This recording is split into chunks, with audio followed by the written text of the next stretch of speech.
Hello guys, this is Dark Fox Sage 2 and we are back with our new fanfic, which is What If Naruko the investigation expert fell in love with Shikamaru part 1.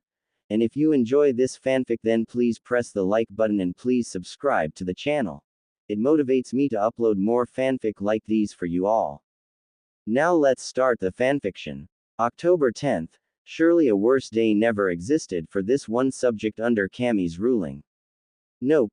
Naomi did not like October 10th, the day of the Kyuubi's attack 10 years ago and her birthday. It would be more accurate to state that she abso-fucking-lutely hated it, in fact. Much more accurate. So if she hated this day so fiercely, why then could she be found outside on a day that no doubt called for sitting in the darkest corner of her apartment? Well, it might have something to do with the large pillar of smoke and fire coming from the red light district, where she lived. Why would a child live in the red light district of any village, much less one with such a prestigious standing, you ask? Well, she doesn't really know. Oh, she knows the normal facts, like no landlord would let her into their buildings in the better parts of town.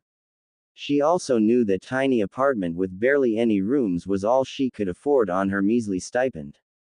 She thought though that it was because she was an orphan, so she was automatically given the worst things a body had to offer for her. Back to the subject of October 10th and her building's untimely demise though. She had meant to stay in her building all day and night long, but it seemed some of the more rowdy neighbors had other ideas. At least they didn't know about the secret trap door she installed that led her out to the roof. She might have been in trouble then. Getting off the building was no trouble at all for any academy student, even one as low in the brackets as herself. So now she found herself hiding behind a billboard for topical cream, watching the smoke drifting up the sky and the shinobi running around and trying to put it out. She felt moderately bad about that, mainly because these were no ordinary shinobi. These were the Anbu and the one they answered to, the Hokage. Hokage-sama was the only one who cared for her at all, and she knew that up until a month ago he hadn't even known where she lived. When he did find out, she had witnessed the utter fury of an aged war-hardened cage. Back to the present predicament of not wishing to give away her hiding place but knowing the old man was worried for her. It was a strange concept that no one felt worry for anyone else in the red light district, least of all for her. Not to mention he didn't act the same with every orphan either. All in all, it slightly bothered her that he turned his attentions to her. It wasn't the norm. She had just made the decision to step out and calm the worried old man when she felt arms encircle her waist and a cloth clamped over her mouth and nose. A smell that in normal circumstances would have made her feel sick was all she registered before collapsing into the mysterious man's arms, unable to stay awake. The man hefted her over his shoulder and darted away to the shadows, eager to complete what so long ago the Yondaime started. Many hours later, a groan alerted him that his charge had awakened and a grin spread across his face as hers twisted in horror. It would only be 30 minutes, but they seemed hours to the poor child before he finally grew fatigued and passed out beside her. Sniffing away more tears as she gently closed her legs, Naomi instantly turned to the man to see if he would stir. He hadn't tied her very tightly. It seemed the man was only a civilian. These knots would hold a normal girl, but she was training to be a kunoichi and considered these knots rather insulting. She knew what had happened. She knew that she'd never have that same innocence again. It was a danger hazard for all women in the red light district. What she did not know though, was that since she had already become a woman earlier than most, one seed managed to find that egg. Her maturing body would be at fault for what she later would call the most unexpected surprise of her life.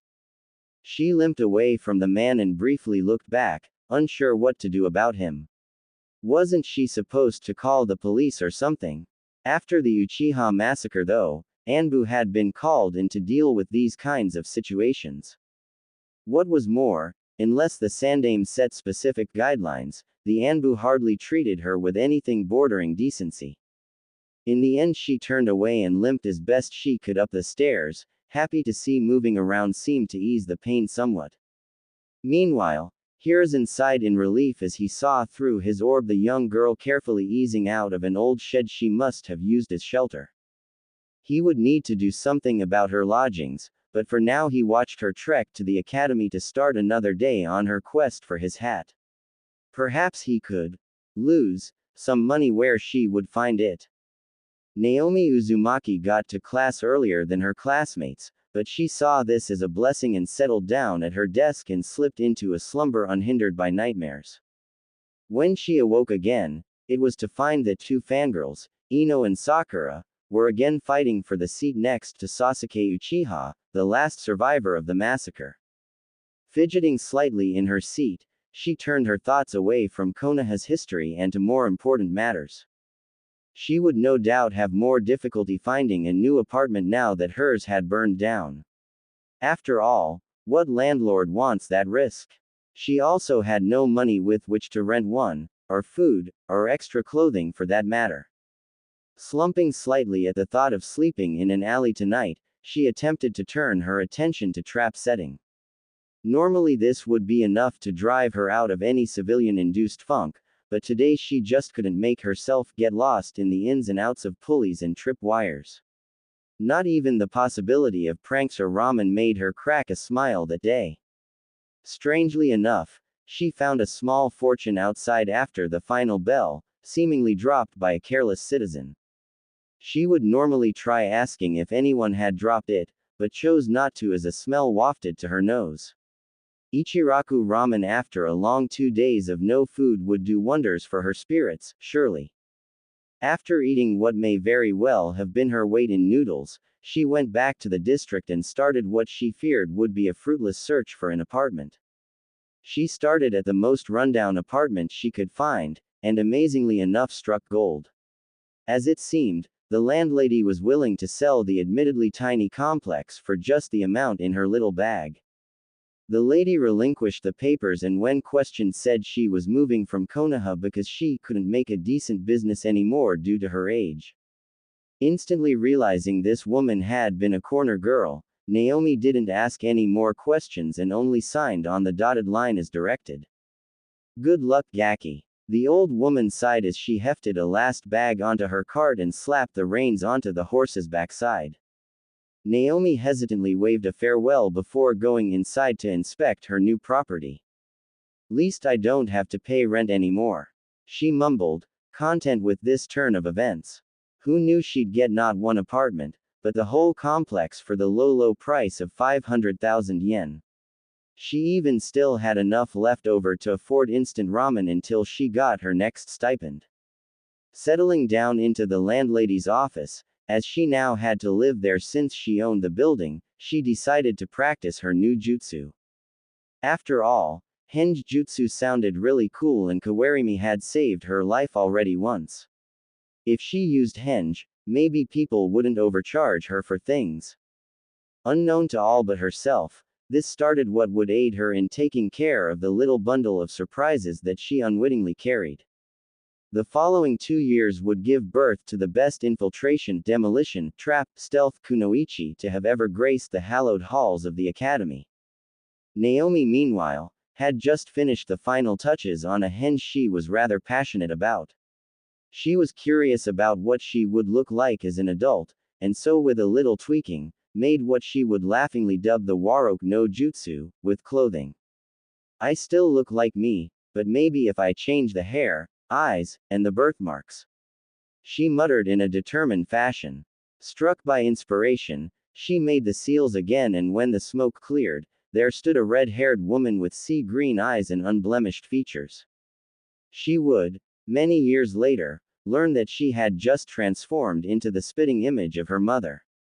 After a final inspection, she set out to begin shopping for some food and perhaps even furniture, depending on how much ramen she bought. Her brows coming together in sudden worry, she realized she wouldn't be able to buy as much ramen as she usually did. She didn't want to accidentally give away her identity. Another thought occurred to her, and in it an idea that shook her foundations to their core. She would simply act the opposite of how she would usually act. No one would connect Naomi Uzumaki with Ran Yurachi. thus dubbing her new form of course.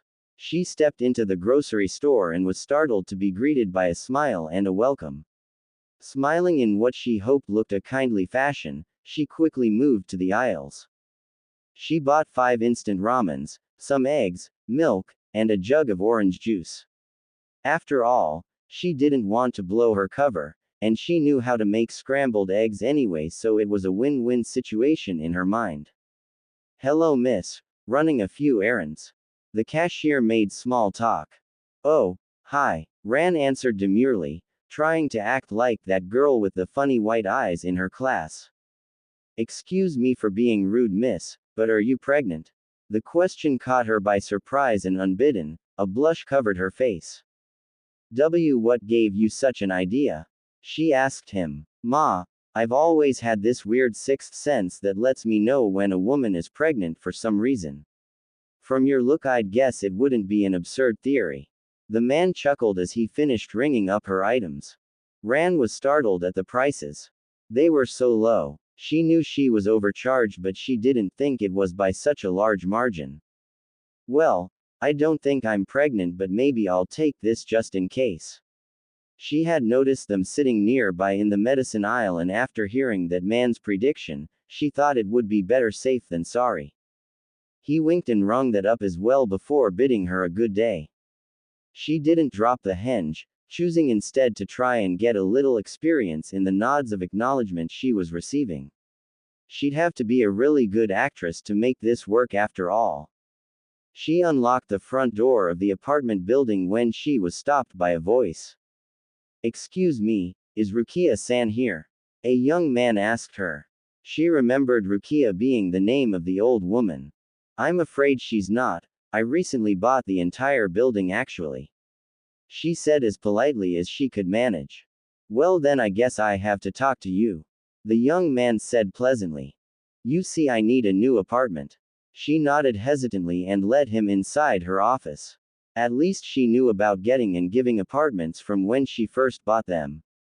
Rukia seemed insistent to teach her the arts of the trade before leaving. Anyo, it's all in order. I hope everything is to your liking. She said politely, handing over the key to the second-story apartment. Warning. I don't know or care about exchange rates. They keep fucking changing. With only 20,000 yen for rent, I'm sure it will be good enough. I'm Ichigo Kurosaki, by the way. He said introduction before leaving to pack his bags. It seemed she had her first tenant already. Now though, it posed a problem. For one, that man she knew was a villager from further up the road where she used to live, and thus knew her. For another, he thought the new landlady of this building was Ran Yurachi. I guess Naomi will just have to be careful about never being around Ichigo-san. She told herself. She could see the benefits of being paid monthly, and he wouldn't want to stay if he knew she was really Naomi Uzumaki. She'd just have to get a lot of extra training in henjin acting, that's all. She set her groceries into the fridge and decided to look over the papers about this building. As landlady, it would be her job to make sure everything ran smoothly after all.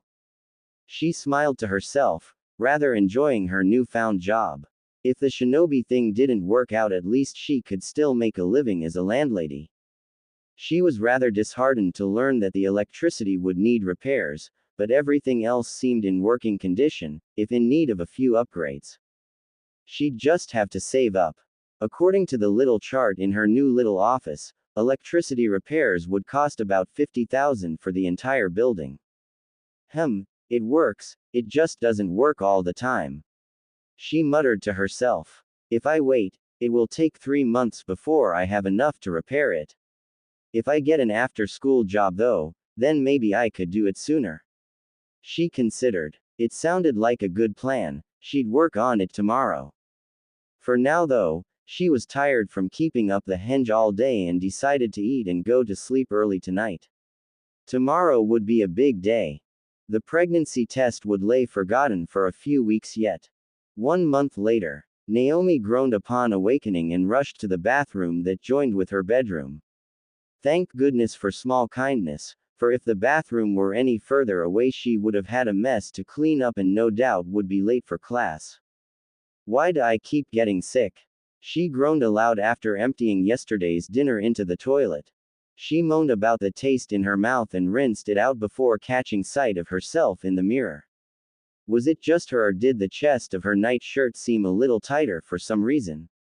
She concluded that yes, she had indeed begun growing breasts, the first in her class too. She would have smiled if she didn't notice the accusing pregnancy test sitting innocently in the medicine cabinet behind her through the mirror. Didn't she once hear that enlarged breasts and sickness were the first signs of pregnancy? That's silly, I'm just a kid. I can't be a mom. She laughed nervously, resisting the urge to knock on the wooden door. She had tried to forget the test and that silly cashier, but no matter what, especially after getting sick all the time, her mind was drawn to the both of them. She would really enjoy forgetting about her birthday, but it seemed that until she manned up a little, it would haunt her. Besides, she was a kid. It was silly to be afraid of something that was impossible. Kids didn't get pregnant. Still though, that day she took the test. 5 minutes later she still couldn't bring herself to see the results. She ended up leaving the test sitting in the sink, to await her return. She hanged quickly and made it about halfway to the academy before darting behind a cart and hanging back to normal. She had gotten into the habit of turning into ran every morning, to avoid being caught. Satisfied that no one had noticed, she sprinted to the academy.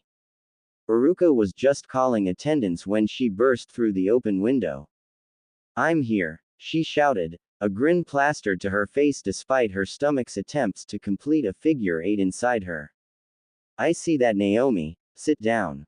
Naruko sighed. He did care for the girl, he really did, but he wished she would make more of an effort. But nope, as soon as he finished calling attendance he looked at her and she was sleeping soundly.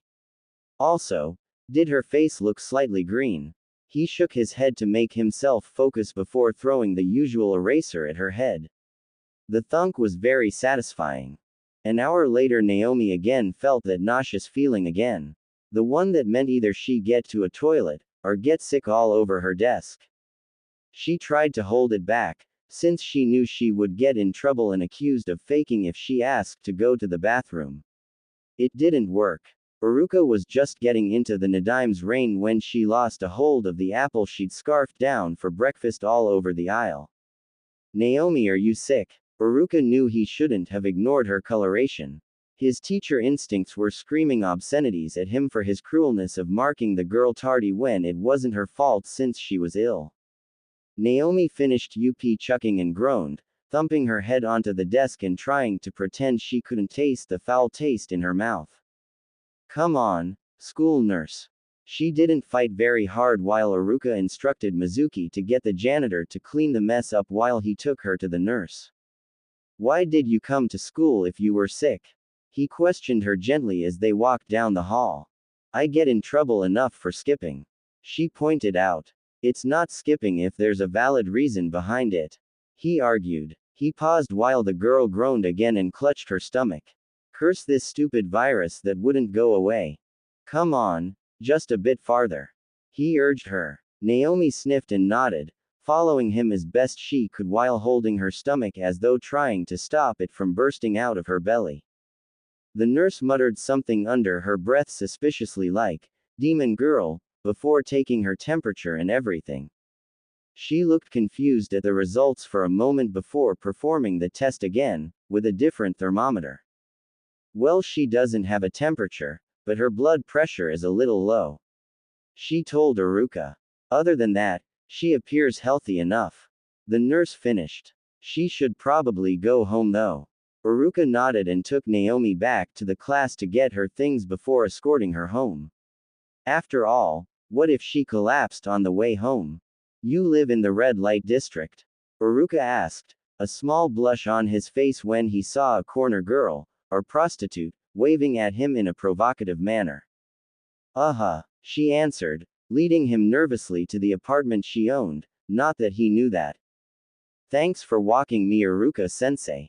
She said bye and closed the door, not wanting him to know she actually lived in the landlady part of the property. Uruka sighed before turning and heading back to the academy. He'd just have to wait until she was well enough to come to school again.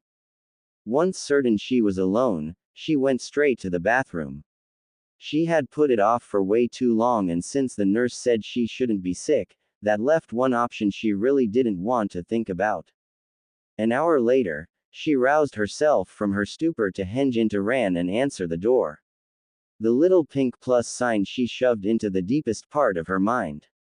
At the front desk stood a young woman with purple hair and dark eyes, wearing a large coat and a mesh shirt underneath, coupled with light brown skirt and shin guards. She had a Konoha Hitai 8 as well. "Welcome, how may I help you?" Ran asked politely, putting away the lady's cool outfit to be thought about later. "I need an apartment," the woman said gruffly, eyeing her with a familiar glint in her eye. This lady was suspicious of her for some reason. Did she see the henge?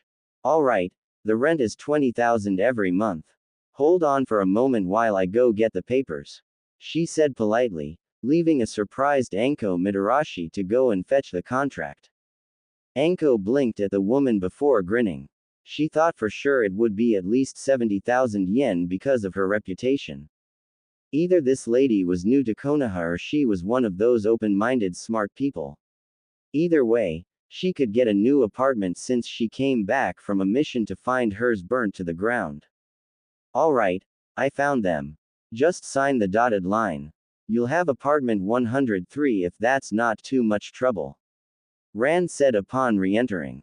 "Got it, and thanks," Anko said with a smile before picking up her mission bag and taking the keys to go and get settled in. "Oh, before I forget. The electricity is still a little iffy. I haven't been able to get it repaired yet," Ran called after her. Anko grunted her understanding. Still better than she had expected. Alone again, Ran walked into her office before returning with an "out to lunch" sign. She grabbed a purse she had found in the trash and cleaned up, then left the building to go on an all-important mission. She had to find out from a professional if she was really pregnant. She made the appointment and waited for them to call her back. When they did, she got her blood drawn, as Ran obviously did a pee test, and waited for the good word. "Congratulations Yurichi-san, you're going to have a baby," the doctor reported to her in a half hour. Ran blinked before gathering herself, smiling, and thanking him before paying the hospital and making an appointment for the next month. She'd have to go to the hospital every month in order to make sure the baby was healthy. Through that entire day, she didn't once think of the possibility of an abortion. On her walk home she couldn't wipe away the smile on her face even if she took a rag to her face. She would really be a mommy. Aka-san. Gone was the nervousness, the nausea, and all the other things that had plagued her for the last month. Nope. She was in a good mood and she let the entire village know about it. Ichigo-san was just coming home when he found his landlady Ran smiling to herself over nothing at all. "Did something good happen today, Ran-san?" he asked curiously. She turned to him and smiled. "I'm going to be a mother." On the bright side, at least he didn't drop his groceries. "That's fantastic." He congratulated her. She laughed and thanked him before offering to help him pack his bags, but he declined. She was pregnant and should rest anyway.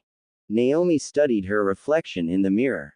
She turned to the side and tried to see if she could tell any differences. Unlike yesterday, today she was all frowns and worries. Today is Thursday. She had just realized that if anyone found out it was her, and not Ran, that was pregnant, they might kick her out of the academy. If they didn't, she'd certainly be ridiculed and called some unflattering names for certain. She sighed in relief upon seeing no differences and resolved to buy a very thick jacket or hoodie. At least she could hide the weight gain if she was careful. She couldn't stay in Henge and just miss 9 months of school, she'd flunk out for sure. Which brought another worry to the front of her mind. She had 2 years before she had to graduate. She wouldn't be taking the exam this year since she would still be pregnant, and thus unlikely to pass the fitness test. To graduate, she would need very good grades though, because she had to be 100% certain that she would get her Hitai 8. She would need the money from being a shinobi to afford a lot of things for the baby. The doctor visits alone would no doubt keep her in the red until the baby was born. She wouldn't go to the academy today, or tomorrow. Nope, she'd be preparing for the baby and looking for a job to help out. Taking a deep breath, she made the now familiar seals and changed into Ran again. Time for job hunting. She decided to stay close to home and started in the entertainment section of the district. Obviously she would not sell her body like the corner girls, after all she had already gotten pregnant. Nope, she went to the bars. "Excuse me bartender-san, are there any vacancies?" she asked politely, trying to sound grown up. The man looked her up and down, his eyes lingered on her belly for a moment which worried her a little. He nodded before motioning for her to sit down. When she left, she had a job for 5 until midnight every day. Since the academy ended at 3 o'clock, that meant she'd have 2 hours for training unless she started getting up early. She'd be a waitress, and asked to mix drinks and help keep the shinobi who came from getting too rowdy while drunk. She got weekends off unless they paid extra. The alcohol made her feel a little lightheaded, but at least she hadn't gotten sick at all during the short interview. She really did love the red light district. No one asked questions, no one looked at you twice, and so long as you didn't piss anyone off, they treated you with a sort of passive respect. Naomi decided to get used to early mornings and set her alarm for 5 in the morning. The academy started every day at 8, so that would give 3 hours for training, 2 for homework in the afternoon. Yep, Naomi Uzumaki had decided she would actively do her homework and study so she could bring her grades up out of the mud and the muck. She admitted to being exhausted the next night, as she was forced to retire to bed at midnight, but she figured eventually she would get used to it. She left the alarm clock off that night, since she had no school or work or anything. Tomorrow would be for training. The next morning at 10, Naomi stood in a clearing with her kunai, practicing her throwing techniques. She had to hit the targets. She had to. By the end of the hour, she at least got within the outer rings, but there was still room for improvement. She went back to the apartment and took a shower before hanging and going to a bookstore. She would need some books on babies and taking care of them. Ran got to the store all right and went to the section she thought would have information on babies and stuff. Soon she came up with a book titled What to Expect When You're Expecting. Smiling, she also got a book of baby names before buying both and leaving. Rather than read though, she went to the same training area from before and got to work on her taijutsu conditioning. Push-ups, laps, punches and kicks, those kinds of things. When she finished that, she immediately set out to work on her taijutsu stances from the academy. Taijutsu was the only thing she was instantly good at in the academy. Girl or not, whenever someone stepped into the ring with her, she gave them a few bruises. She was right under Kiba, who was under Sasuke. She was right above a girl with white eyes, who, now that she thought about it, was named Hinata or something. After that, she again took out her training kunai and shuriken for aim practice. She had to start hitting the targets more often. After a few hours, she finally decided it was time for dinner and chose to go to Ichiraku's. Instant ramen was all well and good, but she missed the warm homemade broth of the Ichiraku duo. Come to think of it, I haven't been sick all day. Maybe I can go to the academy on Monday, she said suddenly, a grin spreading. Wait till she showed everyone how much better she got over the weekend. She'd show them. No more goofing off for her, no siree. She was going to be serious. After dinner and a long tale about her absence from the stand, Naomi hanged and walked out of an alley to go clothes shopping. Orange t-shirts and white shorts were good for attracting attention, but shinobi were supposed to be able to hide, and be all stealthy. Besides, she still needed that jacket. Hello customer-san, are you looking for something for your son? Why would she go to the girls' aisle? It was full of frilly and pink stuff and dresses. Hi, He's studying to be a shinobi, but he tore his clothes training. She lied instantly. It would be better not to correct the lady. People tended to make up stories about someone's life from what they gathered, and setting them straight would only take more time and effort than she had the energy to expend. She was sleepy, since she didn't get a whole lot of sleep last night. I need a good thick hoodie, preferably a dark gray, and some black shorts. Eventually she also bought some elbow-length fingerless gloves that she bet would make her look badass. Is there anything else you need? The man asked her.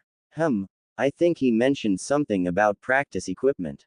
Hey, this would be a good way for her to not get overpriced on her weapons. Not to mention she was in the mood to do a little shopping anyway. All girls are at some point. The man rung up her purchases, and again she was both pleasantly surprised and pissed that the prices were so much lower than if she came as herself. Bastards overpricing innocent orphans. Thank you, cashier-san, she said politely before leaving with her new things. Now even when she started to really gain weight she had a way to hide it. Perfect. 2 months later. Ran heaved a sigh and rubbed her finally extending belly as she bid goodbye to the workers who had just finished repairing the wires that made the electricity so unpredictable. Now she wouldn't have to worry about the fridge going on the blink and her milk going sour. Now that the sickness had finally abated, she found herself much more energetic, with a craving for dango of all things. While she didn't eat ramen as much as she did, it was still her favorite food. Well, if not for the cravings anyway. The books she bought said that diet was very important for the baby to get all it needed to survive, so she had bought a cookbook and had taught herself more or less how not to burn down apartments. As that dango ran, eeked, and turned around to see one of her tenants, Anko, looking at the plate she was eating from. Hi, I've got a bit of a craving for them. Ran answered nervously. Can I have some? Anko asked hopefully. Ran blinked as she finally placed the new glint in the scantily dressed woman's eyes. Dango was to Anko what ramen was to Naomi. Sure. Help yourself, Anko-san. She nodded. Anko squealed in happiness before taking a stick and promptly eating the wonderful little dumplings. Anko felt a little bad about taking a pregnant woman's food, but the woman obviously wasn't bothered. She had avoided contact with the landlady most of the time, usually only seeing her briefly to pay the rent. She knew from her frankly idiotic neighbor that the woman was 3 months pregnant though. Ichigo-san hasn't been giving you too much trouble, has he? Ran asked curiously. I remember him asking me to kick you out for no reason at all. I never would have thought he would do such a thing. She knew from Ichigo-san about Anko-san's past, but she didn't judge. After all, it was the same thing that happened to her, and she secretly hoped Anko would turn into a friend, with time. I'm glad you didn't. Anko said uncomfortably. I have no reason to. You pay the rent and act kind enough. Besides, you remind me of a little girl I know. She said slyly. I do? Anko asked, surprised by that fact. Was there a budding young crazy bitch in the village? Hi. Her name's Naomi. This was her test, to see if Anko would be like the rest of the villagers or not. Anko knew that was the name of the Kyubi vessel. She also knew the kid used to live in the same building as her, but when it burned down she stopped seeing the Gaki at all. She wondered what happened to the kid. Did she die in the fire? Apparently not, from what this lady was saying. I used to live in the same building as her but never met her. What's she like? She asked over another stick of dango. Ran had a lot of dango, thankfully. She's energetic, kind, and works rather hard at her studies in the academy. Though she only gets C's. Ran said in what she hoped didn't sound like she was laying it thick. Anko humped before finishing the dango she'd been given and saying bye to walk up the stairs to her apartment. Ran sighed again before finishing the remaining dango before heading to work at Takamaru's pub. It was almost 5 already. Hokage office. Hiruzen sighed before puffing out some more smoke from his pipe. He was busy pondering how it was possible that out of the entire village Naomi was the only one able to evade his orb's all-seeing eye. Sometimes he could find her, usually when she was at the academy, but then there was a good part of the day he couldn't find her at all. The orb worked by giving the description of the person he wanted to find. Hence, 10 years old, blonde, blue eyes, and whisker marks, being his search. No such luck. Naomi had either discovered a way to hide from his orb, or the blasted thing was broken. The aged Cage sighed and ran a hand through his beard. This honestly worried him a good deal. Uruka had reported that although she was now always tired in class, her grades had improved tremendously to the middle of the pack. On top of that though, she was tired and he feared that she was doing something that was going to wear her out. Uruka guessed she was training and studying at all hours of the day to keep her grades up now. He wasn't so sure. Perhaps it was high time he snuck from his office to see the young blonde ball of sunshine. Heaven knows it had been too long since he last treated her to a bowl of ramen and listened about her latest prank. Actually, now that he thought about it, she hadn't pulled any pranks either. He found her just when she was leaving the academy, looking a little tired but a little better than he had at first feared. Naomi-chan, how are you? He asked kindly. Hokage-sama. She greeted him politely. She had always been a polite child. He would have preferred it if she called him Gigi every once in a while. He knew he wasn't always able to get away and see her, but they were familiar at least. Would you like to go for some ramen? She grinned and nodded eagerly. The number one surefire way to get Naomi Uzumaki into a good mood, offer free ramen. As they walked he sent sidelong glances at her. He knew she had a tomboyish fondness for boys' clothing, but usually the colors were vibrant, full of life. However, it seemed she had taken to wearing dark gray and black. Suitable colors for a shinobi, he knew, but for Naomi they looked boring. Especially when in contrast with her blonde hair. Which, he noticed, looked like she had cut it herself with a kunai. He had rather liked her long pigtails, but then he remembered something. Uruka had once told him that there was a rumor that Sasuke, the last loyal Uchiha, had a fondness of long hair and most of the girls had grown their hair out. It seemed that Naomi didn't want to be accidentally confused with a fangirl. Naomi-chan, what happened to your usual clothing? He asked once they ordered their ramen. Well, I'm trying to be all serious like a real shinobi. She said simply. The answer didn't ring true to him though, it sounded almost rehearsed. And shinobi are supposed to be all sneaky in the shadows, right? He nodded absently and thought deeper on the matter. He couldn't find any reason why she couldn't wear those colors, it had just been a surprise and he had liked her bright clothes. They made it easier to keep track of her. After he paid, holding a silent memorial within his mind for his wallet, they separated. He thought briefly of following her, if only to see her new apartment, but chose against it. My secretary just found out I snuck out, senses were tingling. If he wanted to avoid singing castrato, it would be wise to hurry back to his office. Meanwhile, with Naomi, ran. As soon as she couldn't see the Hokage anymore, she hanged and ran to her apartment. She only had 30 minutes to get her waitress uniform and get to work now. Curse her ramen addiction. At least he hadn't offered dango, she might still be eating. Ran burst through the pub's door and clocked in. She sighed in relief to see she wasn't late. She had cut it a little close though, and that she would have to make sure didn't happen again. Get to work, girl. The oh so familiar order came.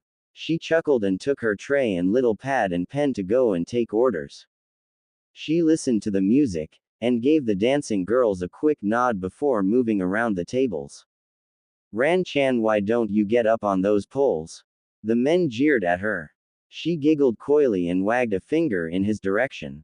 You're talking to a pregnant woman, surely I don't have anything you'd want to see.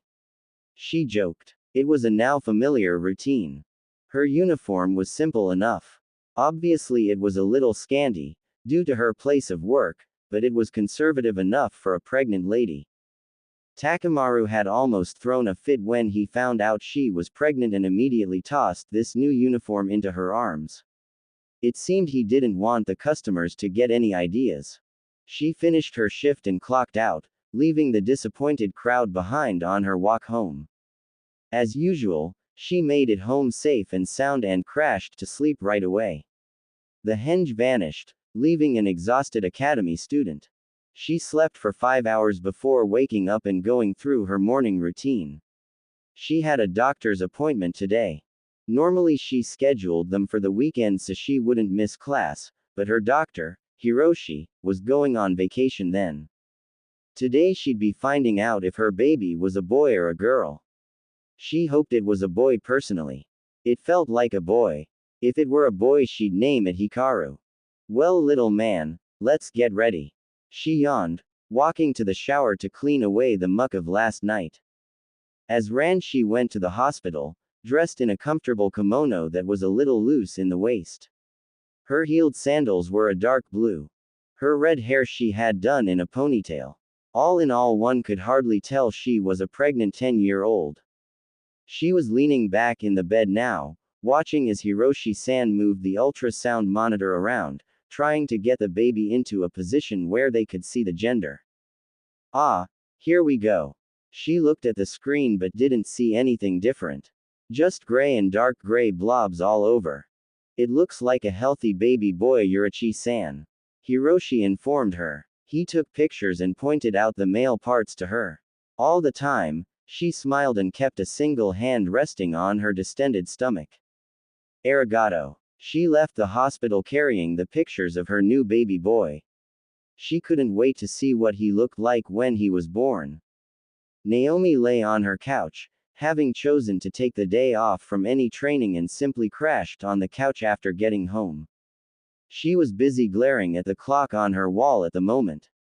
She was trying to will the hands on the clock to turn back. She had 30 minutes to get to work. I don't wanna, she whined. It had been so long since she had given herself a lazy day. Since she last acted like the child she was. I'll get fired if I don't go. She finally sighed, hefting herself to her feet and walking out the door, safely in henge. Yawned again as she carried yet another round to table 7. It seemed a large group of shinobi were celebrating over something or other. Probably got back from a big mission and were celebrating making it back alive and in success. No slacking. Takamaru scolded her upon noticing her mouth agape. It was already 11:30, just a bit longer and she could go home. Hi Oyabun, she called back.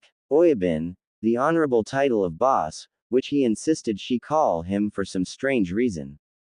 20 minutes to go and she would be home free for a good 5 hours of sleep. That sounded abso-fucking-lutely heavenly. She walked home, taking a different path from yesterday, just as she always did. After all, it was always fun going through shortcuts, and Iruka-sensei did say that shinobi falling into patterns could be dangerous. Anyway, she was walking home, as of course, when something strange happened. On her way home she noticed a shadow lurking in an alley. She stretched her neck a little and nearly gasped when she saw who it was. Of all the people she could meet in a dark alley, why would Shikamaru Nara be lying there? Forgetting completely about her henge, she rushed over to the boy and looked for anything that would suggest he was hurt. There wasn't any blood, and his clothes weren't ripped or anything. For all intents and purposes, the boy was sleeping. Hey, Shikamaru, wake up. She urged him, shaking his shoulder. Shikamaru's eyes bolted open for a second before relaxing into their usual lazy glow upon seeing a young woman waking him up. What are you doing here all alone at midnight? Asked him, seeing he was awake. Troublesome. I got lost on the way back from a restaurant and ended up here and crashed. He explained. Figured I'd wait till morning to try and find my way home. Ran's brows knitted together. On one hand, he wasn't hurt and would be able to get home in the morning light. On the other, it was cold outside and she felt bad about leaving a friend to brave the dark. You come with me to my apartment and spend the night then, you shouldn't sleep in an alley, it's dangerous.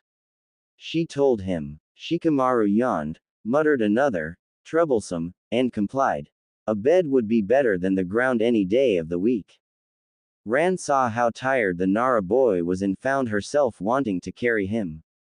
Despite the fact she herself was exhausted, pregnant, and didn't want to give away her identity on accident. They got to the apartment and she settled him into her own bed and spent the night on the couch, not noticing as her hinge dropped and she drifted into a sleep deeper than she usually accomplished. Shikamaru woke up to the sound of a horrid beeping that he couldn't escape from. He eventually managed to slam a hand on the alarm on the nightstand and sighed in relief at the blessed silence. Until he caught sight of the time. Troublesome. Who gets up at 5 in the morning? He then remembered where he was, and who had brought him. He groaned again before laying back down. He would deal with it later. For now that lady had given him her bed and he was still tired, so he slept. 3 more hours later he woke up again, this time to more natural causes.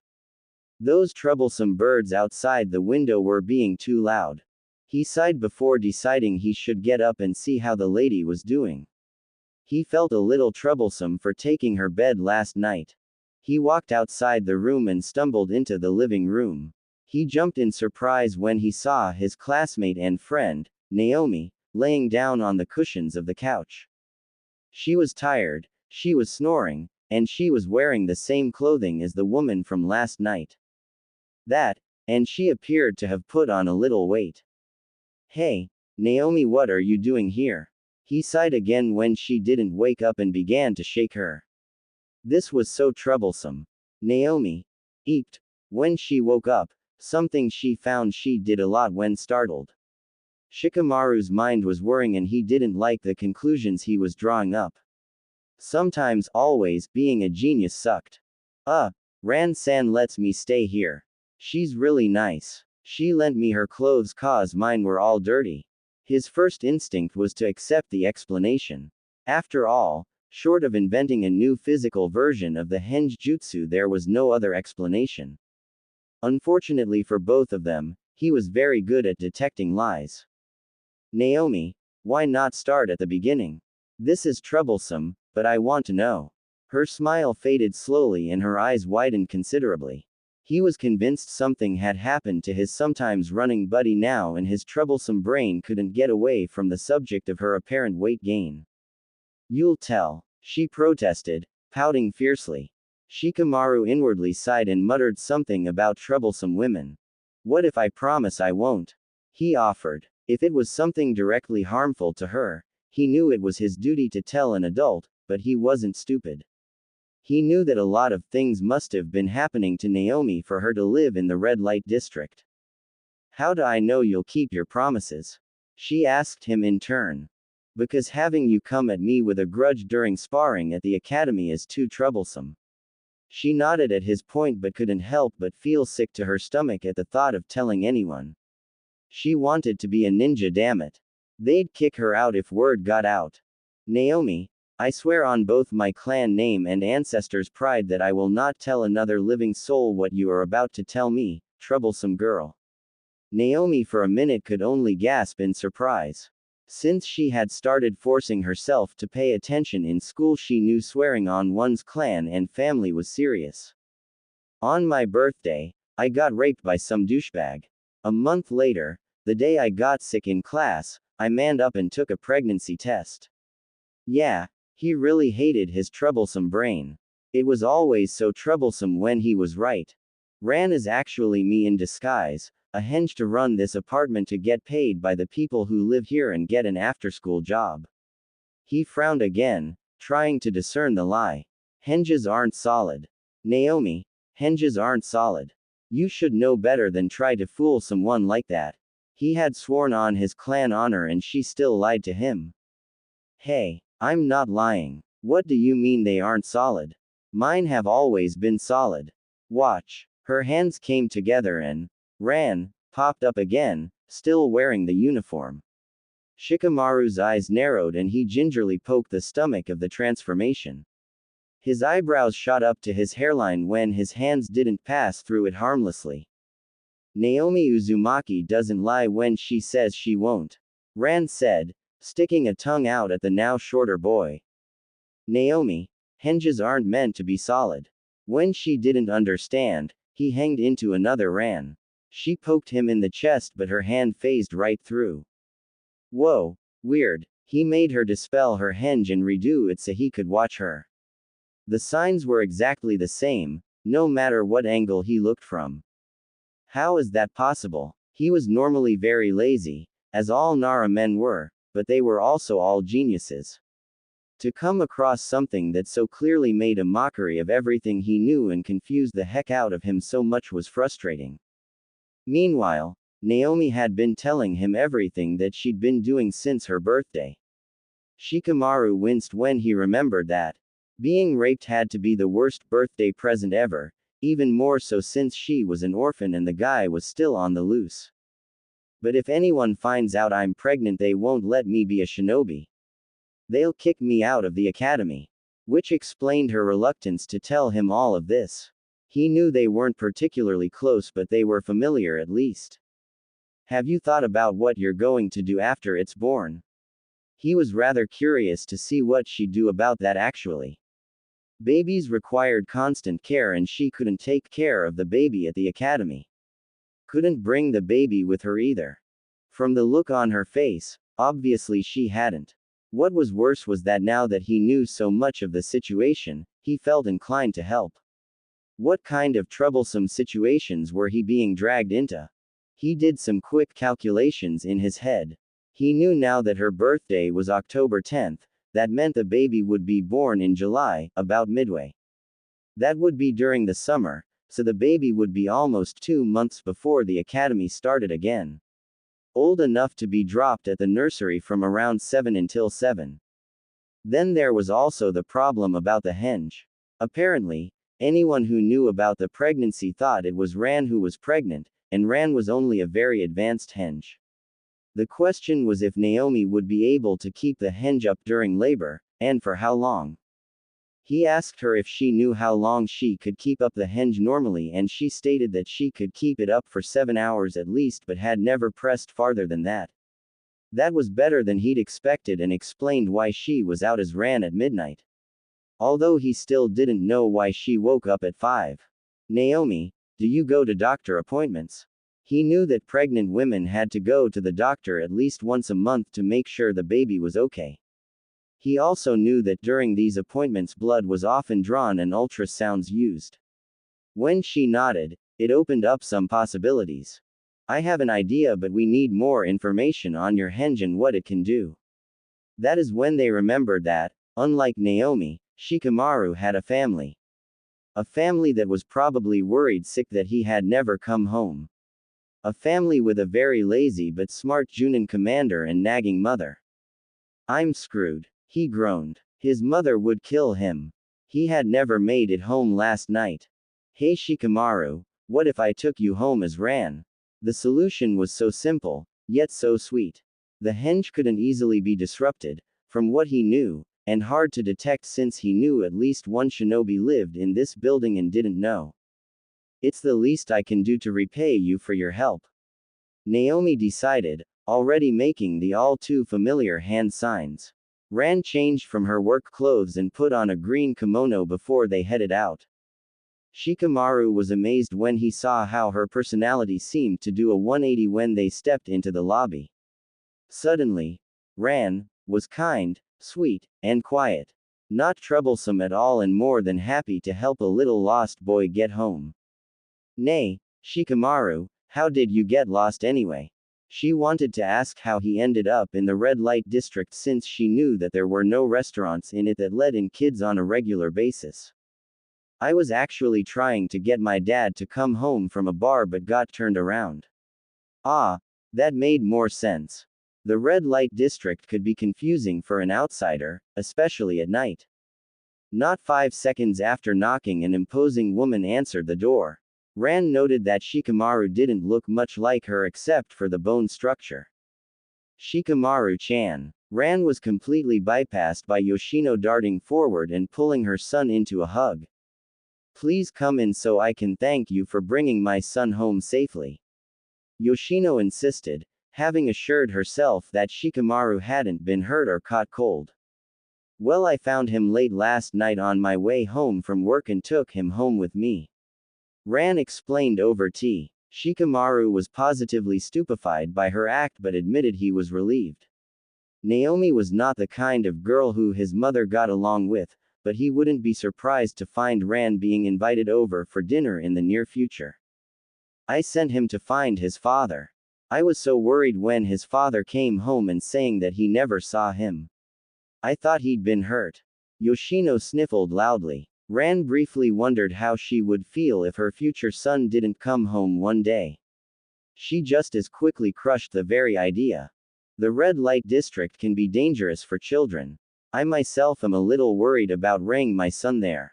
Yoshino's eyes seemed to widen and she looked down comically as though she had just noticed Ran's somewhat roundish figure.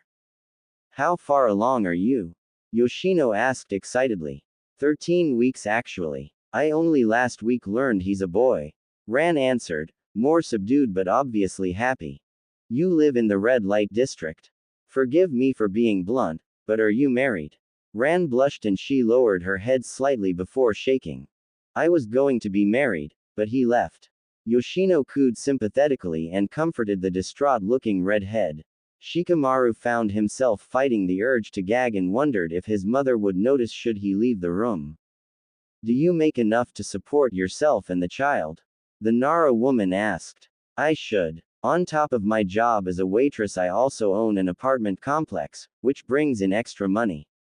Somehow this topic led to vitamins and about proper weight gain during pregnancy, with Yoshino telling Ran she was much too thin and she should eat more.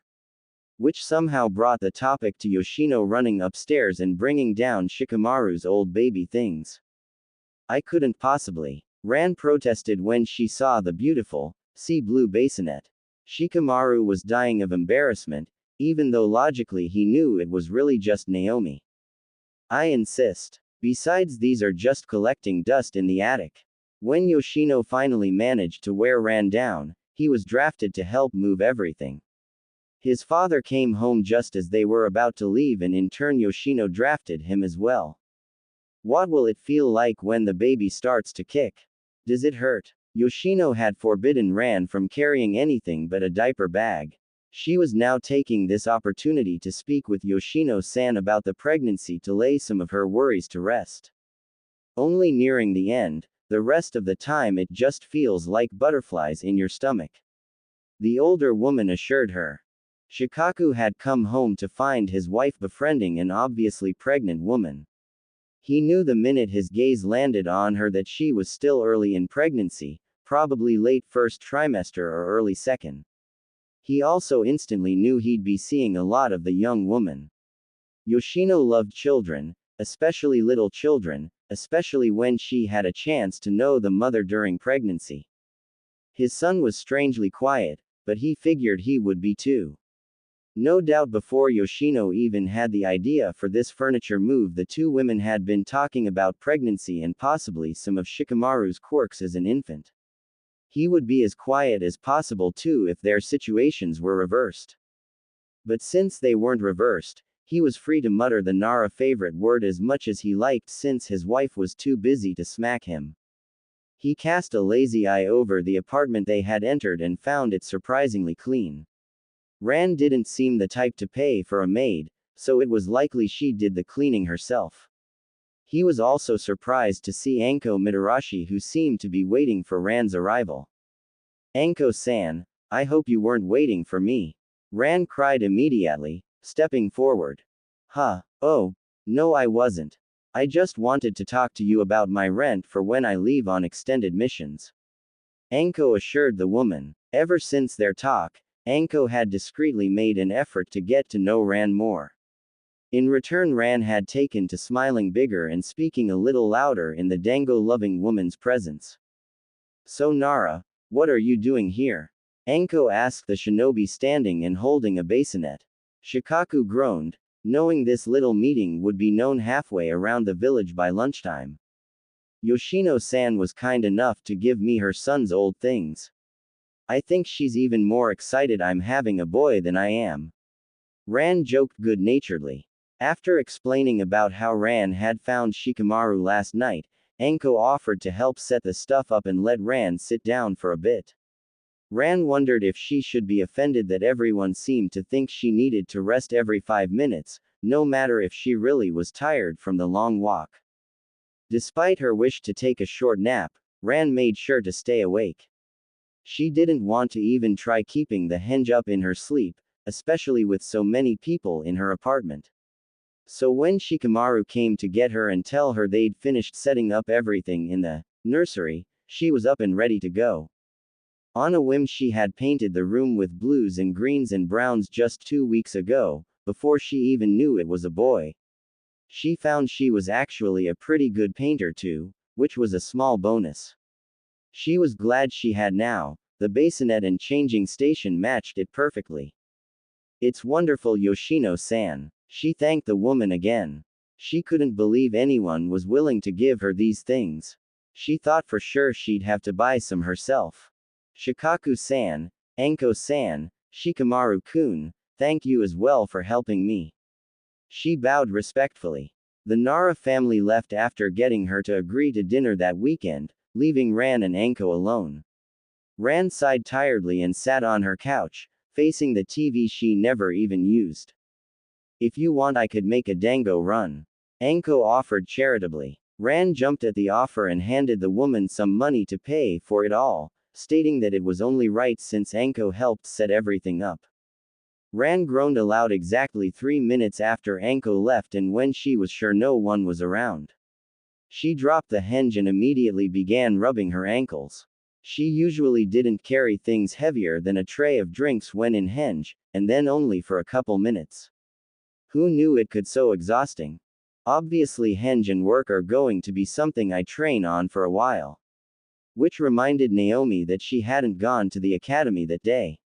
Shit. She transformed just a minute before Anko returned and gratefully accepted the dango. She'd worry about Uruka-sensei tomorrow. She had the rest of the day to cook up an excuse. "If you're tired, we can talk about that deal for my missions tomorrow," Ran.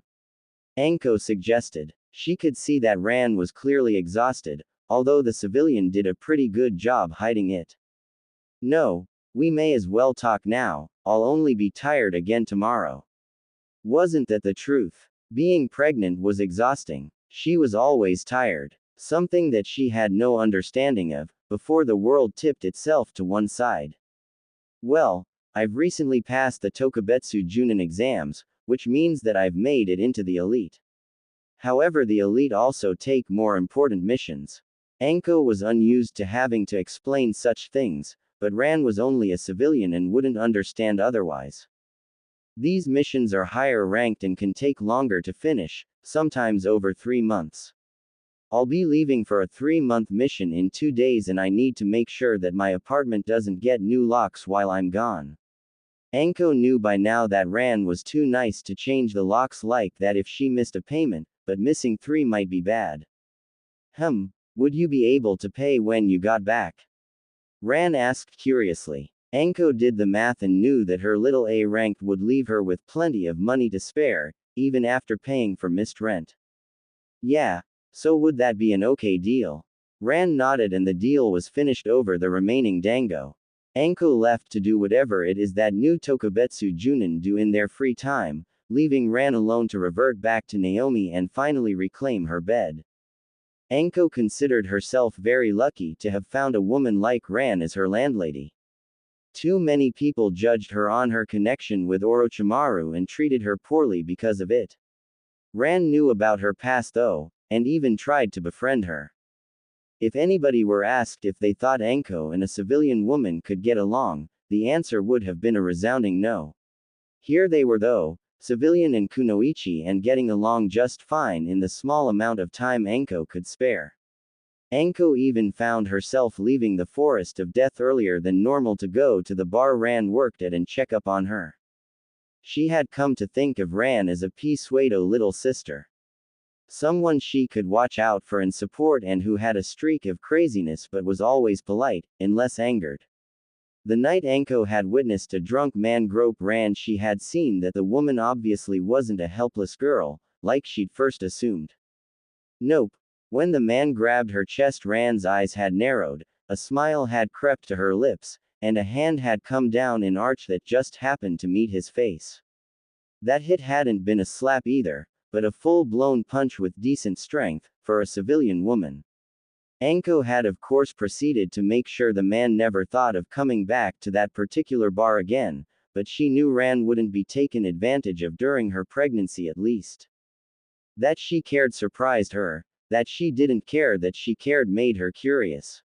Why was Ran different from the other civilians? Anko decided that Ran's parents had probably been geniuses or something, to have created a girl who was so polite and open-minded. With Naomi, Naomi felt like crying when she heard knocking on her door. She knew she must have slept, since the clock read 3 instead of 11 like it had earlier, but she felt like she had only just closed her eyes. Come in. She didn't care who it was at this point, she only wanted them to get what they wanted and leave so she could go back to sleep. Finding Shikamaru standing in her bedroom doorway threw that option out the window screaming like a little girl. You're really tired, aren't you?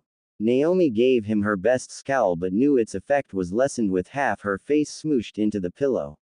She realized she was laying on her stomach and quickly rolled over. She was worried that laying on her stomach might squish the baby or something. Why are you back already? She asked him after a lengthy yawn. I needed to get away from my mom. He answered. Go ahead and go back to sleep, I'll just take a nap too. He told her. I shouldn't. I got work in 2 hours and it's a 30-minute walk. She really did wish she could sleep some more, but if she did she might oversleep, and missing just one day might get her fired. I'll wake you up, troublesome girl. So Naomi took the offered chance to sleep and drifted off quickly. Shikamaru would have chuckled at how quickly Naomi fell asleep if he thought it was worth the effort. As it were, he simply began walking around the apartment. He hadn't come here to escape his mother, like he said. In truth, his mother had sent him here because she thought Ran might need help with something. As he knew the truth behind Ran's identity, he privately agreed. Naomi did need all the help she could get, even though she'd been doing well on her own. She'd been subtle, had hidden the signs, and had developed pretty good acting skills without any help. However, it remained that she was only a kid, and pregnant. On his way here he had bought some books on teenage pregnancy. Despite the fact they were only kids, he figured the books would be better than nothing. A lot of the principles were basically the same, like their changing bodies. As it were though, he wasn't looking at them. Nope. He was looking at her wardrobe. Naomi's clothes were usually thick, except for the shorts and tees. She had at least 3 hoodies and 2 jackets, which kept getting thicker, so he assumed these were used to hide her weight gain. Ran's clothes were thinner and obviously maternal. They consisted mostly of stylish kimonos or blouse and skirt outfits. There was also a copy of her uniform, her other one was probably still in the wash. He went into the kitchen and looked at her food supplies. It looked like she was able to cook basic meals, judging from the open cookbook and some dirty dishes. She was well stocked, she had probably been shopping recently. The nursery now had a bassinet, changing station, and 2 boxes of baby clothes. Before they had come though, it had held a dresser, some baby toys, and a rocking chair. He admired the paint and opened the closet to find painting supplies, which meant Naomi had probably done the painting herself. The living room had a couch, TV, and a little garden of potted plants. Naomi had a talent for gardening, which he never would have guessed. All in all, the apartment was unremarkable. It was tidy, but it looked lived in. The space was open but it didn't look empty. The walls were bare of pictures, like a normal household, but instead there was splashes of color. Shikamaru wondered if Naomi had walked through her entire house with a paintbrush and merely dabbed at whatever space she felt needed brightening. The colors were bright. Here was some red, there was orange, and he saw in the bathroom that it was mostly a very bright blue. There was a lot of yellow, the living room was mostly green. They weren't covering any specific place either, and each spot looked messy. It looked like Naomi had just thrown globs of paint everywhere. He went into Naomi's room and took a look around. It was the master bedroom of the three-room apartment. It held a queen-sized bed with patched-up sheets, some purple curtains, a fuzzy orange carpet, a dresser, a vanity with half the mirror missing, and a bookshelf. Shikamaru was pleasantly surprised to see a go board and wondered if Naomi was any good. He then moved on to the bookshelf to see what sort of things Naomi read. There were some baby books, one or two cookbooks, a kid's story book, a photo album that he'd look at later, and a big history book. He looked at the last one the longest. It wasn't a school book, it was too big, but it said clearly Konoha history. He took it out and found that it told more than important names and faces and battles. There were details like reasons the shinobi wars were all started, allies past and present, and important info on the origins of the village clans. It wasn't a history book, it was a fountain of knowledge. Shikamaru looked at the time and saw it was 4:15. He should wake Naomi up now to let her get ready for work. She wouldn't mind if he stayed and read a little though, would she? As it was, Naomi told him he was always welcome so long as he didn't make a habit of going out late. He wasn't sure if she was serious about that or if it was a joke because she looked like an adult as Ran. Either way, he knew he'd be heeding her advice regardless. The red light district was dangerous for kids on their own, even academy students. He finished the history book with understanding on a lot of clan traditions that he hadn't had before and decided to look through the photo album since he had spare time before having to go home. On the front of the album were the words family album in formal kanji. He knew Naomi was an orphan, but he wondered if that had always been the case. Were her parents' pictures in here? He opened it but instead found ultrasound pictures. There were pictures of Ran and Naomi respectively. There was even a picture of Naomi lifting up her shirt and admiring her belly in the mirror. It must have been taken a month back or so though, because it looked flat and unremarkable. This wasn't an album of any lost family, it was an album of the family she was starting. He flipped through the rest of the book to see if there were any more pictures, but until the end he didn't find anything. At the back was a poem though, apparently written by Naomi. Tiny movements like tiny kicks. Tiny baby, a mother's bliss. Can't wait to give the tiny you. Huge hugs and lots of kisses too. What tiny dreams you might have now. I would understand someday, somehow. I dreamed last night, your tiny face. An angel indeed, made from God's sweet embrace. How else would mommy know? How much her tiny little angel has grown? How else would mommy guess? If her little angel have some requests. I know that somehow you could now hear. Oh, what a thrill you will bring us here. Now hush my baby, it's time to rest. Inside my womb, your own calm nest. May God help me to keep you safe. And always keep you strong, I pray. I love you right before I planned you. And I love you more now that I have you. The poem wasn't the best written, but he could clearly see Naomi struggling to come up with just the right words. If he told anyone that Naomi would ever write a poem, he'd be sent to the school nurse before he could say troublesome, but after he closed the album and replaced it on the shelf, he wondered what else he didn't know about Naomi Uzumaki. He left and made it home in time for dinner, which they were having at the Akamichis. His mom wouldn't shut up about the sweet Ran, and her little boy she was expecting. Shikamaru knew from the look in Krona Akamichi's eye when Yoshino said Ran was too thin that Naomi would be invited over for dinner very soon. So this Ran lady let you stay at her place for the night? Choji asked to be certain. Shikamaru nodded and the boy continued his eating like he'd never spoken. What's she like? The question was easy enough to answer but Shikamaru quickly realized he didn't know. What surprised him though, was that he wanted to. Quiet, likes gardening, polite, and likes bright colors. He reported loyally. He found himself wanting to say she was a good painter, that she wrote some poetry, and that she obviously loved her baby even though she was only 3 months along. What did he really know though? He stayed overnight at the Akamichi household that night.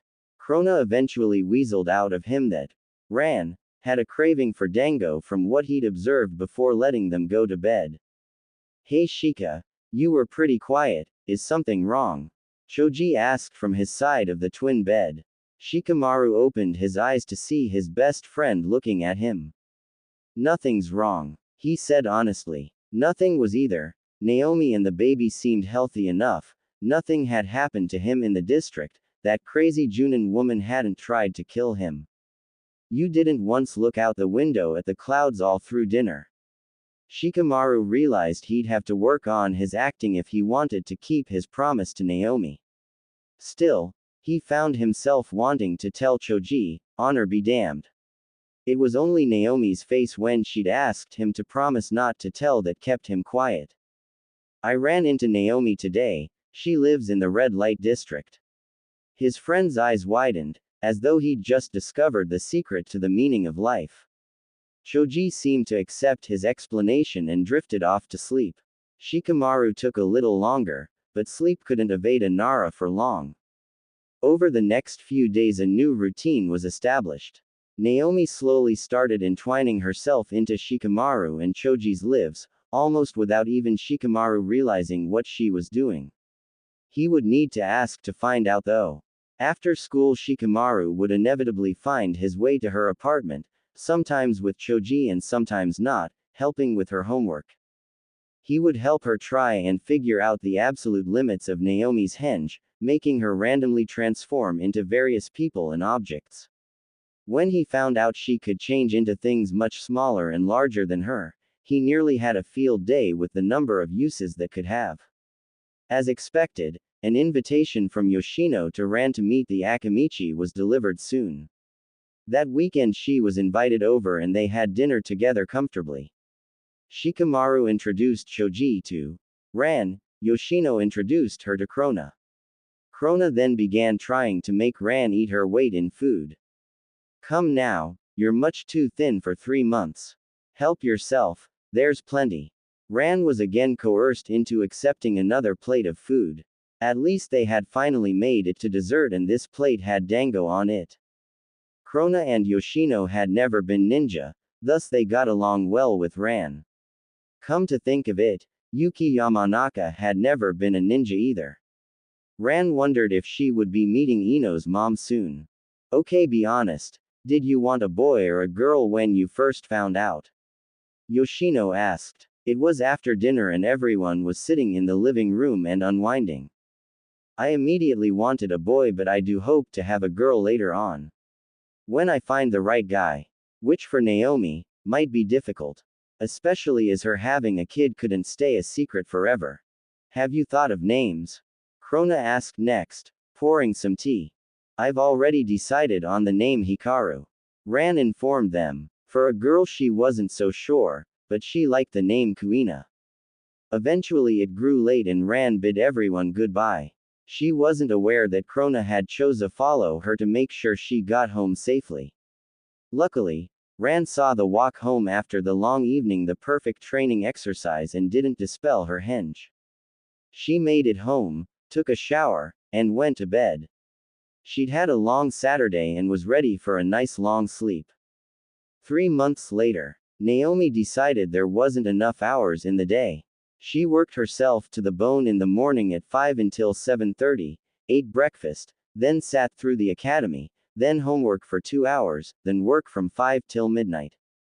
This left 5 blissful hours of sleep, which were a good 5 hours too few. Naomi came to this conclusion whilst sitting in class through a long lecture about the many shinobi disciplines. She shook her head and made herself focus. Who knows, maybe she'd learn something to help her. Yet another example of a discipline requiring a lot of study is fuinjutsu. Naomi looked up in interest. Sealing arts. Like storage scrolls and exploding tags. The extra studying she'd have to dedicate to that almost put her off entirely. She already had too few hours of sleep as it was. Naomi watched as Aruka showed some of the students some of the uses for seals, like barriers and intruder detector seals. Things she could definitely use. Naomi groaned and let her head fall onto the table in front of her. She was 24 weeks pregnant, and tired. She thought it was bad before, but at least then she'd been able to walk for a good while before tiring out. Naomi Uzumaki, wake up. Her head shot up and she felt her eyes prickling. She'd started experiencing the mood swings she had read about. She knew she had to get it under control or she would start crying in front of everybody. Wake, she assured him sleepily, not helping matters. Her schedule was really starting to kill her, she needed a break. If only she could just go on vacation or something. She knew that wouldn't happen though, she still had a month of school left. Iruka sighed in annoyance before returning to his teaching duties. Naomi was really starting to worry him. She was even more tired than usual and rings were appearing around her eyes. Her grades had taken another jump forward in the last couple months too. He wondered if she was training for even longer now because it didn't look like she was sleeping. Maybe you should slow down on your morning training, Shikamaru suggested during lunch. He had told Choji to go on outside without him while he spoke to Naomi. He still hadn't told his friend, but he was wondering how long it would be until the big boy found out for himself and if their friendship could survive it. You're 6 months along, so obviously it only hurts more to practice now. You might force yourself into labor prematurely. He whispered into her ear, making sure no one could hear them. It was an underhanded trick, but bringing the baby into the argument usually made Naomi do whatever it was you wanted her to. She balked at the mere thought of endangering her baby boy. Shikamaru knew that boy would be the most protected and watched over in the entire Fire Country, maybe the world. Maybe I should cut down a bit. Naomi mumbled self-consciously. She had always known that her kind of training wasn't the most beneficial, but just halting in her regimen made her boil. She found she liked being in the upper echelons of the class, and she was afraid slacking off now would ruin that. At the same time, she knew her most recent scores had started suffering from overworking herself. It was definitely time to cut back and relax. Naomi suddenly winced, as a particularly strong kick seemed to knock the air from her lungs. Oh yeah, her little boy was definitely going to be a strong taijutsu user. Shikamaru had never felt the baby kicking, but he'd often seen Naomi or Ran wince at the baby's movements. Sometimes he wanted to ask, but it didn't feel right. He wasn't the baby's father, he wasn't his uncle. It didn't feel right to ask to be led into that little world. Naomi inwardly sighed as she saw Shikamaru's gaze linger on her belly. She knew he wanted to feel, but he never asked. She wondered if he felt embarrassed about asking. She then decided she didn't care and she wanted Shikamaru to feel her son. Shikamaru's mouth opened in an attempt to protest when Naomi took his hand but froze when it was placed on her stomach.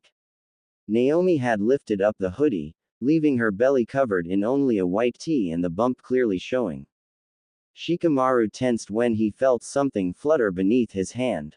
The baby was kicking, and he was feeling it. He opened and closed his mouth, trying to think of something, anything, to say but came up blank. Woo, I think Hikaru is trying to show off for you. Naomi grunted. As soon as Shika's hand had landed, the little boy was a flurry of movements. She wondered if he knew that it was Shikamaru's hand, then decided he probably did. Shikamaru regained his wits and eventually lifted his hand to go join Choji. Naomi stayed inside and slept through lunch and recess, just like she always did lately. Or at least, that was her intention. What were you and Shikamaru talking about? Naomi nearly burst into tears there and then when she heard the voice of Ino Yamanaka directly above her. Why did people always come when she was trying to sleep?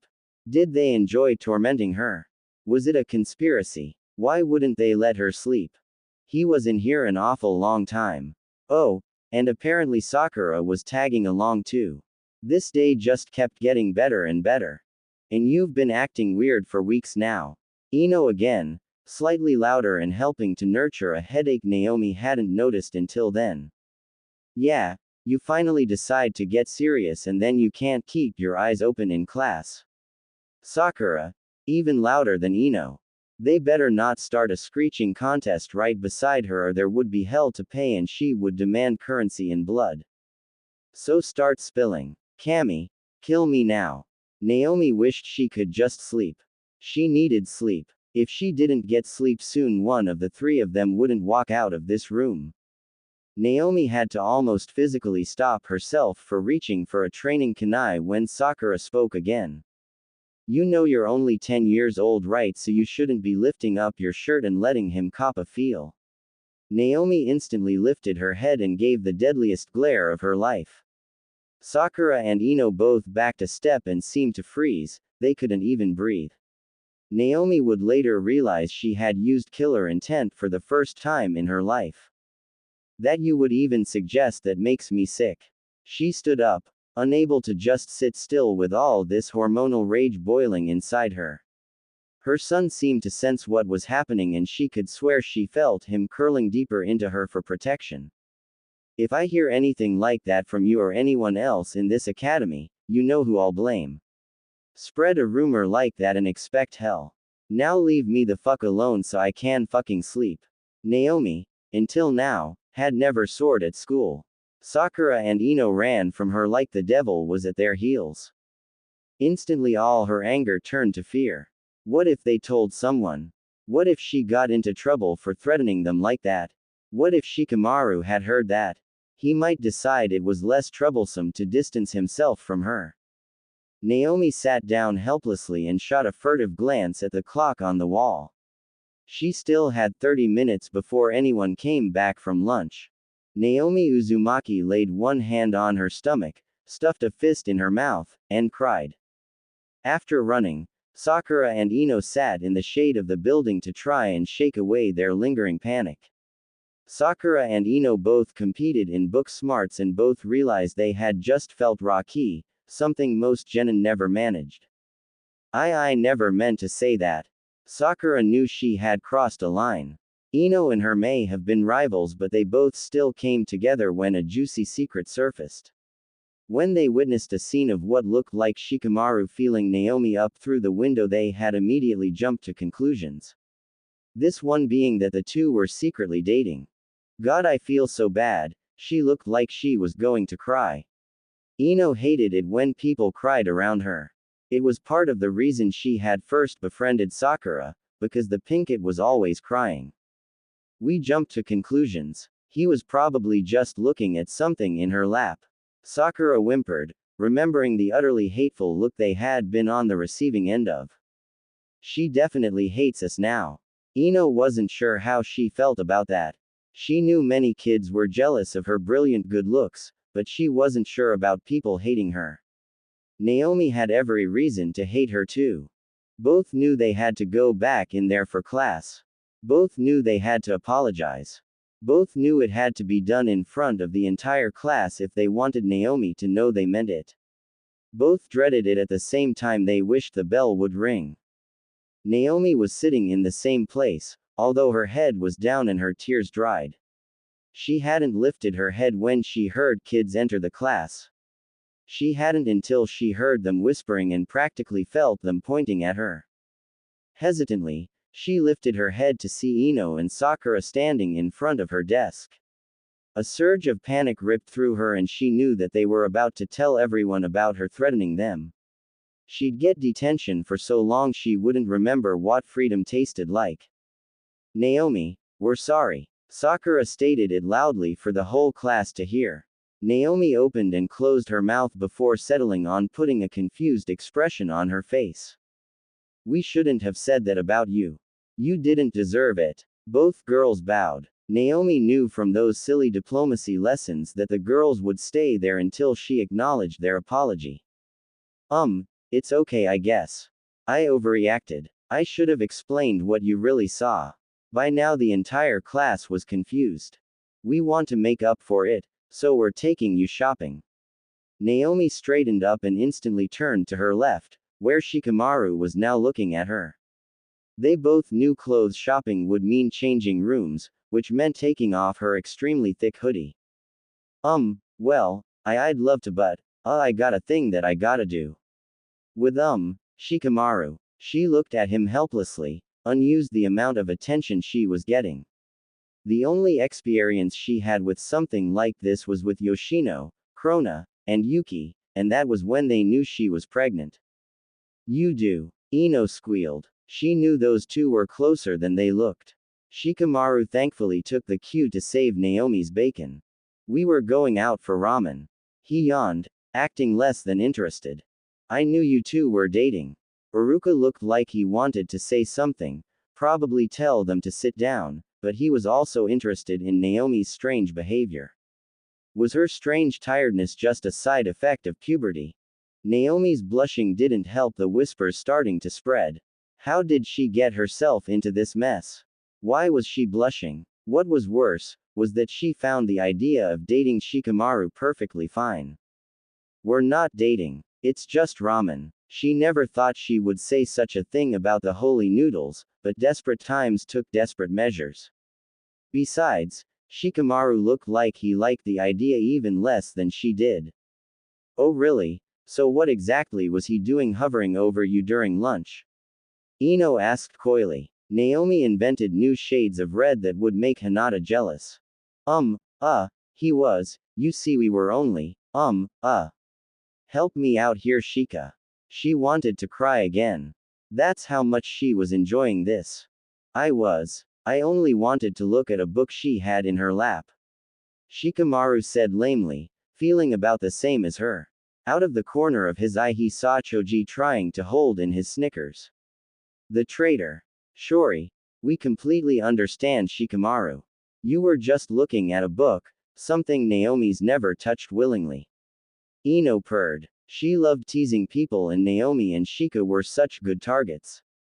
This was better than she had imagined. Aruka-sensei, don't you have something to say about the village economy or something? Naomi turned to her teacher in desperation. A lecture, anything, to escape everyone's looks. Aruka came out of his self-induced trance and told everyone to sit down and be quiet rather professionally for someone who felt like he was watching a drama unfold. Naomi visibly slumped in her chair for relief. That was way too close, but now she had a ramen date with Shikamaru. How did she get herself into these messes? Shikamaru meanwhile had finally managed to put the pieces together and realized what must have happened. The girls had seen him feel the baby but hadn't had a good enough view to see Naomi's extended stomach and had drawn conclusions that brought pink to his cheeks. They had confronted Naomi about it and must have said something very offensive because they had even apologized in front of the entire class to make amends. They had then offered a shopping trip and knowing that shopping meant changing clothes, he had been forced to intervene to help protect Naomi's secret. Which brought them full circle to the date. Shikamaru studied Naomi and decided he could live through one troublesome date. Naomi wasn't as troublesome as Ino when you got to know her. She was pleasing to the eye but not in your face beautiful, she was nice, liked gardening, painting, and poetry. He could do worse, he decided. Besides, they weren't really dating, this was just a trick to get Ino and Sakura off their shopping trip idea for now. School ended and Naomi and Shikamaru headed to Ichiraku's ramen. Naomi was of mixed feelings. On one hand, everyone else thought this was a date, on the other hand it was ramen. I think we're being followed. Naomi whispered suddenly. She wouldn't have caught it normally but all her sneaking around as Ran had given her practice at feeling others' eyes on her. Shikamaru nodded, he felt them too.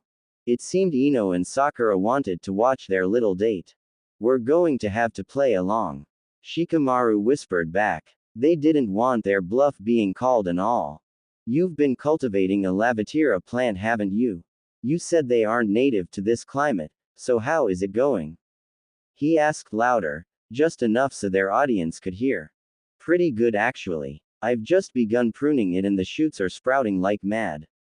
They'll start blooming in a couple weeks. She said excitedly, happy to talk about her plants. On the top of her apartment building was an old garden that she had immediately fixed up and put to work as soon as winter was over.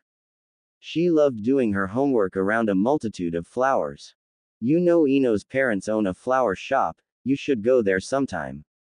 Shikamaru advised her. She did go there as Ran, but they tried to make sure Naomi went to places Ran did so that both identities could have information and not be seen as suspicious. I was thinking about it 'cause I passed by there the other day. I really need some more pots and fertilizer. He resisted the urge to smirk with mirth as Naomi almost walked past Ichiraku's in her detailed list of things she needed. Ah, Naomi-chan. Shikamaru-kun. Ayame greeted them happily, already helping her father get their usual orders ready. They often came here after school, although usually with Choji too. You two here by yourselves? So did Shikamaru finally ask you out, Naomi-chan? Naomi got a betrayed look on her face and invented an interesting shade of red. Shikamaru wondered briefly if Hinata had been giving her blushing lessons. Well, it's not really a date. Naomi protested weakly. Why was everyone suddenly hooked onto the idea that they were dating? Couldn't two opposite gender friends go out for ramen anymore? Why are my girls growing up so fast? Tsuki sighed. Ayame is almost a woman and now my little Naomi-chan is bringing boys to the stand. Naomi groaned and her head hit the counter with a thump. Oh, by the way, Shikamaru, if you're going to date my little Naomi-chan, I have to give you the father spiel. Shikamaru invented a new shade of pasty white. Naomi chuckled as Tsuki lectured him on treating her like a beautiful, strong, independent princesses. They left the ramen shack and decided to go to the Yamanaka flower shop, since neither felt like doing homework would be good date material. Ohio, Yamanaka-san. Shikamaru called politely when they walked through the front door. Hello Shikamaru-kun, do you know where Ino is? She's meant to be running the register. Yuki returned politely. She's been following us since school ended. Naomi informed the woman. She could see the stress instantly fade from the woman to be replaced by relief. She made a note to always make sure she knew where Hikaru-chan was so she wouldn't always be worried. Well, is there anything I can do for you? Yuki asked kindly. Yuki was one of the few adults who gave Naomi the benefit of the doubt, so she always tried to make a good first impression with these kind of people. Hi, I need some pots and fertilizer for my little garden, she said. After collecting their purchases and managing to coerce Shika into carrying the heavy bag of fertilizer, they left for her apartment. Naomi gave a huge yawn as she realized how tired she was now. She felt better than she had earlier. Ramen usually did that, but now she was exhausted from carrying the pots and they weren't even in the red light district yet.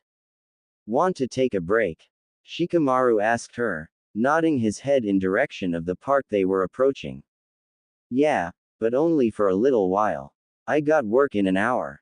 Naomi insisted quietly, not wanting their tag-alongs to hear. That old man works you too hard. Shikamaru had met Takamaru and could honestly say the man rubbed him the wrong way. Takamaru's okay once you get to know him. Besides, if not for him I'd be out of a job and out of luck. Doctor's appointments are expensive, Naomi reminded him. We should get moving, I guess, even though it's troublesome. If you're late you might be fired. Shikamaru thought about complaining about the heavy bag but decided against it. The pots were heavier and Naomi was pregnant and she wasn't complaining. They made it with just a few minutes to spare. Naomi hanged into Ran and changed into her uniform before heading off, leaving Shikamaru to either lounge in her apartment or go find Choji. Remembering how his friend had betrayed him earlier, he chose lounging about today. Naomi's apartment had changed a bit in the last 3 months. The walls were all painted now and covered in paintings that she had done herself. The paintings themselves were varied. Most were of buildings, like the academy, the mountains, Ichiraku's, and the Hokage Tower. Each painting was shaded differently, like she'd been feeling something different when finishing each one. The one for the monuments was bright and had the sun angled just to show the Yondaime in a bright light and managing to shadow the other 3 faces. Naomi did hold the Yondaime in higher regard, he was her hero. The one for the academy was slightly darker. Whether this was shadowing of the building's purpose to train little assassins or simply because Naomi hated school, he didn't know. All the paintings were styled highlighting a seemingly small part of the subject, but somehow drawing your attention to that place until you realized how important it was to the picture as a whole. In her bedroom were portraits. There was one of him and Naomi, at the park and playing. In this picture Naomi looked slightly younger and she wasn't pregnant, she wasn't even wearing a jacket although the leaves in the trees were orange and red. Shikamaru was laying on the slide and looked like he was cloud gazing. Naomi though was swinging with a big grin on her face. Shikamaru's brows came together and he looked closer at the picture.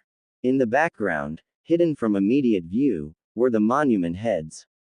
Naomi's face was positioned so it looked like her face was in the place the Godime's head would be carved. He smirked when he saw that and wondered if anyone else had seen the irony or if it was just him so far. In her room were her easel and paints, the Go board that they sometimes played at, the bookshelf, and on the vanity there was makeup. The bookshelf had some new additions, like some parenting books, a novel that she had fallen in love with, a book on jutsu theories which he'd provided, and some more advanced cookbooks. More color had been added as well. The roof of the room had been painted like the sky, with a couple clouds and everything. A sill pot was sitting on the window with some tulips budding and a couple getting ready to bloom. Shikamaru thought it looked very homey. Having finished having a look around, he decided to claim Naomi's bed until he had to go home. His mother was all too troublesome about him being out late now. Next day, 6 in the morning. Naomi slammed a fist on the alarm next to her bed and let her feet carry her to the bathroom without even opening her eyes. She had decided 2 hours with one dedicated to physical training and the other to chakra would be less dangerous than 2 physical hours and 1 chakra hour. At her training ground she did her stretches and started her laps. She was near the top of her class in strength training even though she was secretly pregnant. The only ones who could beat her were Kiba and Sasuke and she made both of them really work for it. She sometimes won against Kiba, simply because she could outlast him, but that wasn't often. Who knew protecting your stomach could make it so hard to win a spar? After her laps she did punches and kicks, working at the same tree she'd been working at for the past half a year. It was really getting worn down now. When she finished that she moved to push-ups, curl-ups, and one-handed chin-ups. While she didn't always win her spars, she was at the top of the class when it came to brute strength. She wondered if carrying the baby as extra weight helped. No one could beat her at arm wrestling, even though Sasuke made it a point to try at least once a week. When the hour was over she settled down to work on her chakra. Shikamaru had given her suggestions to help her out with the Bunshin Jutsu, which she had a lot of problems with. No matter how much chakra she used, she couldn't make the clones come out. At least not without them looking dead. So he had suggested chakra control exercises. It turned out that leaf exercise Iruka-sensei sometimes made her do as punishment was useful for something after all. She had gotten to a point where she could have 50 leaves on her arms and head and spin them round and round without any falling. It was while she was doing this that she had an epiphany. Although what surprised her the most was that she knew that word at all. What if instead of making something stick to her, she stuck to something? An image of her walking around on her ceiling came to mind. That would be the abso-fucking-lutely coolest thing ever. She hopped up, making the leaves fall from their various perches, and faced another tree. This was totally doable and she was determined to do it. She bet everybody would be so jealous when she showed it off in class. Apparently the baby was eager for her to try too, since he was kicking her harder than usual now. He felt really excited. Naomi made an effort to calm herself down before she began molding her chakra. She knew that if she let her stupid hormonal mood swings win she wouldn't be able to focus her chakra at all. She focused completely on the tree, she had to concentrate.